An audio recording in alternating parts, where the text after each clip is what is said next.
So there was some video that came out from the Library of Congress of her playing the flute. She was trained at University of Houston to play the flute. So she knows how to play the flute.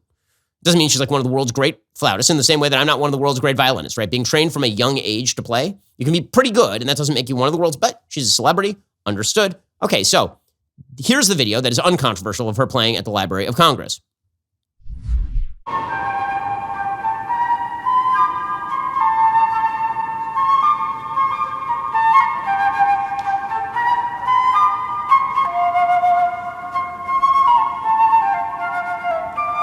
This is better than what she usually does by like a long stretch. It's very nice.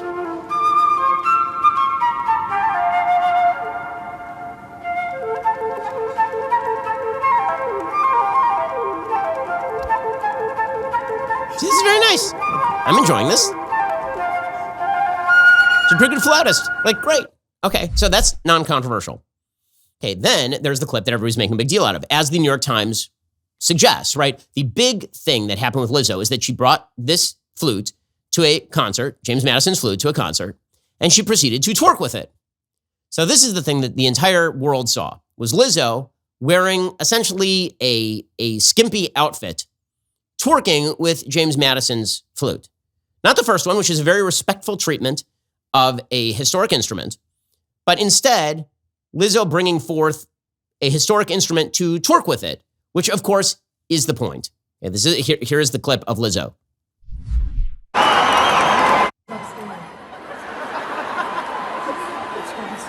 can do it! It's crystal. It's like playing out of a wine glass. We love you!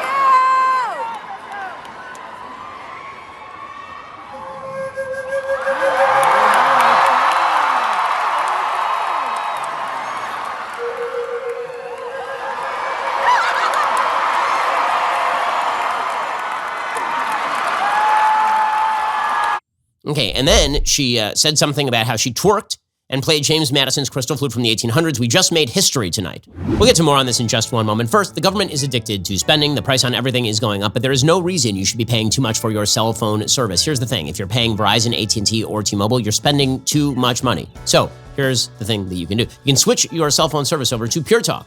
Pure Talk will give you unlimited talk, text, 6 gigs of data for just $30 a month. This could be a huge savings for you and your family. It could be grocery money or maybe like a slight amount of gas money. Pure Talk never raises their rates. By switching over to Pure Talk, the average family of 4 is saving over $75 a month. Customers are realizing they simply don't need as much data as they thought they did. Join the hundreds of thousands who are making the switch to Pure Talk today.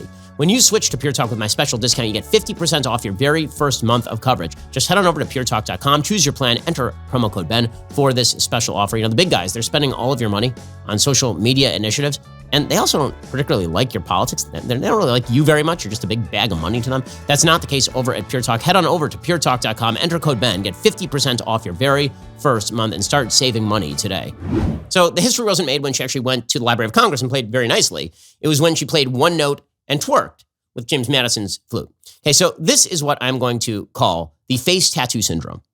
Okay, because what has happened in the media is the face tattoo syndrome or the face tattoo phenomenon. Here's how it works. Somebody does something incredibly controversial and stupid. If you notice it, you're bad. Okay, so you walk into the Starbucks and there's a guy behind the counter and that guy has the Mike Tyson face tattoo that just covers half his face.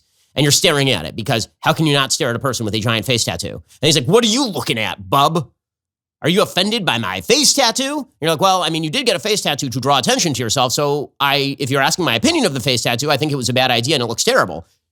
How dare you notice? You cannot notice. If you notice, it's bad. The face tattoo phenomenon. That's what's happening here with Lizzo. The first clip, totally uncontroversial. The one that actually made the rounds, however, was her twerking because it is the contrast. That's the whole point that they are making. And commentators were saying this. It is the contrast between Lizzo, a significantly overweight African-American musician, right? Because the idea is that it's groundbreaking for an African-American musician to play James Madison, one of the founders of the Constitution, to play his flute. That's the groundbreaking aspect. But really, it isn't even her race, right? They tried to make it about her race. It isn't really her race because I'm sure that if they had wanted to find a better flautist who is black than Lizzo, I'm sure that there are many black flautists who are significantly better than Lizzo, right? They play in orchestras around the world. I'm sure they are wonderful. Okay, so if the idea was just going to be, we are going to take a historic instrument that belonged to a white Southerner who was in charge of founding the Constitution, and we are going to have a very talented African-American black person play that, That would have been really uncontroversial. Like, seriously, it'd be the equivalent of if let's say that George Washington had had a harpsichord and we had Condoleezza Rice go and play the harpsichord. Like, everyone would be like, okay, all right, fine. Okay, but it is the twerking that does it. Understand it's the twerk. It is about the twerking. The story is solely and completely about the twerking, which is why you didn't see the first video. The first video has a few views. The one of her playing very nicely in the Library of Congress while dressed somewhat decently. It is the second video where she is twerking and wearing skimpy outfits with the flute. That is because the idea is to degrade the culture. That is what people, that is why the clip is viral. The reason the clip is viral is the contrast between a person twerking and the idea of an extraordinarily classy instrument, a historic instrument that speaks to sort of the gentility of America's founders being brought into a context that is vulgar. It's the vulgarization of American history. Again, Lizzo did both, and only one of those clips went viral. And so if you notice that, then you're very, very bad. If you notice that, then this means that you're some sort of racist, or it means that you don't want black people playing the flute or something. No, I just don't want people twerking with historic instruments. By the way, I'd be similarly offended as a violinist if there was a Stradivarius. Somebody had a Strad, okay, and that Strad was lent out to a musician who then proceeded to twerk on the Strad. I would also be insulted because it turns out that great art should not be degraded. Great art, American history, they should not be degraded by juxtaposition with vulgarity. That should not be a controversial position, but we've now reached the point in American life where nearly everything is a controversial position. Literally everything. Every day on this show, there's some clip that is taken that is utterly uncontroversial and then made into a thing on Twitter. Because we now live in a world where we do not have a shared reality. This was a point that was made by an account on Twitter called Wocal Distance. And he was saying that we don't have a shared reality because half the people saw this clip and they were offended by it, and half the people are like, woohoo, it's amazing. Okay, that shared reality has gone away on literally everything. And you have to understand that without that shared reality, we can't have political conversations. We can't have shared values. It's very difficult to see how you have a future as a country if you don't have some sort of shared value. The part that's kind of astonishing to me on a personal level is I don't understand why Lizzo would do that. Right? Lizzo is enough of a musician to understand the nature of historic musical pieces of art. And so the degradation of that, like, why doesn't she personally have the respect for the instrument and a respect for the history enough not to twerk with it?